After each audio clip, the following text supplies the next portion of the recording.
I came across some YouTube videos that I had done 17 years ago. I always felt like I was doing things before other people were doing it. And I started a channel called Studio Logic Sound, all one word. That's my pro audio company. And I have on that channel a bunch of DW Fearn videos that I did with Doug. And I had Will Smith's father, Will Smith Sr., do all the video shooting. The only thing I did that was kind of bad is I uploaded them at 240 resolution, so they're kind of grainy. So I looked at them, and the problem I have is I can't log back into it. I forgot the password. I don't know how to do it. So, but out of the DW Fearn, and there's a ton of DW Fearn videos out there, but one product that I got Doug to talk about was the VT15. And Doug only made 25 of them. And that was it. And it was a recording channel. And the reason he stopped production on them was he realized this was the only product that he made that somebody could make it sound bad if they didn't know what they were doing. Because it had, the mic pre, the EQ, all these little variations in there. So he took it off the market, and it stopped. But I did a little looking around, and I found that there is no information on the VT15 out on the internet. There are no videos on the VT15 of him talking about it or anybody showing it. So I posted a picture of the front and the back of the unit. They're high res. And then after this, you'll see the video that I did with Doug on the VT15, going through all the settings on it, which I thought was very, very interesting. So here you go, something that you don't see on the internet, kind of a very cool piece. I had sold 2 of them as soon as they came out. And then Doug wanted me to get them back because he didn't want them really out there. And he had me replace them with a VT2. And he just replaced with the equipment that was equivalent to it, which actually the customer turned out getting a better deal than having the 2 VT15s. So here you go. I hope you enjoy this. This is the DW Fearn VT15 recording channel.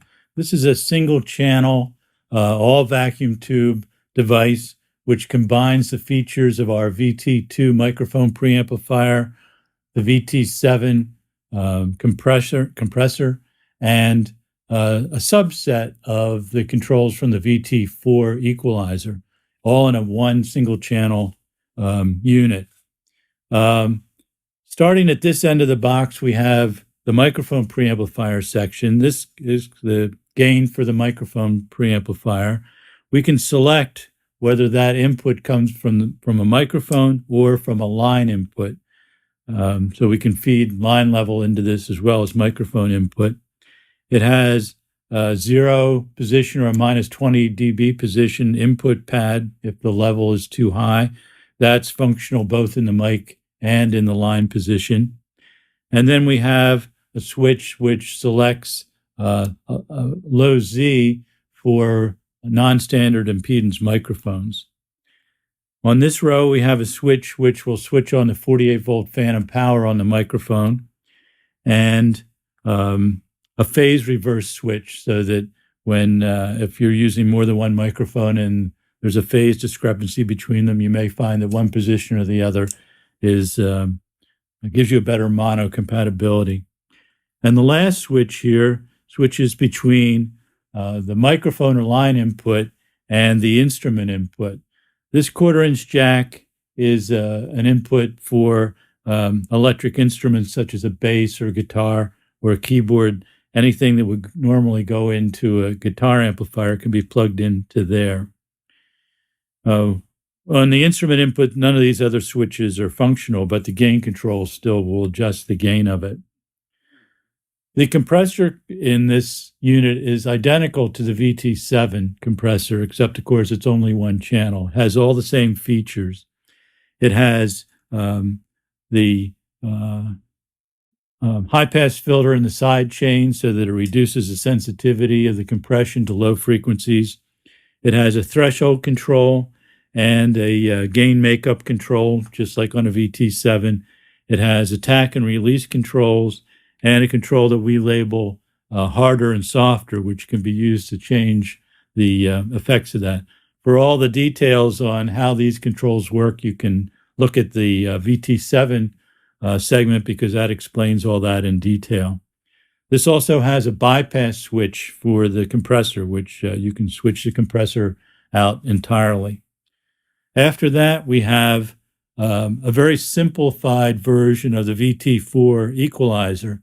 It has much the same sound, but it does not have quite the versatility.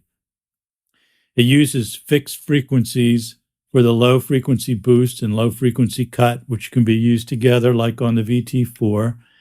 It has fixed frequency for the high frequency boost and high frequency cut.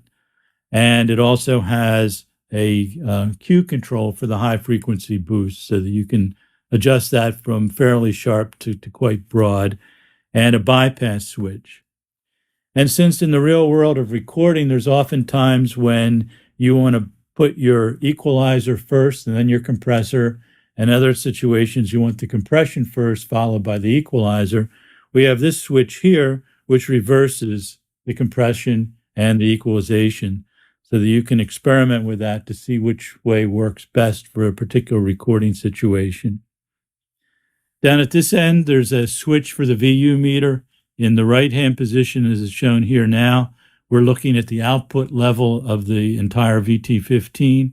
When we switch it here, we're looking at the gain reduction of the compressor. The unit has a power switch and a pilot light, and essentially, for more detail on each of the individual sections, you could look at the VT2, the VT7, and the VT4 segments and learn more details about that. That's the VT15 recording channel.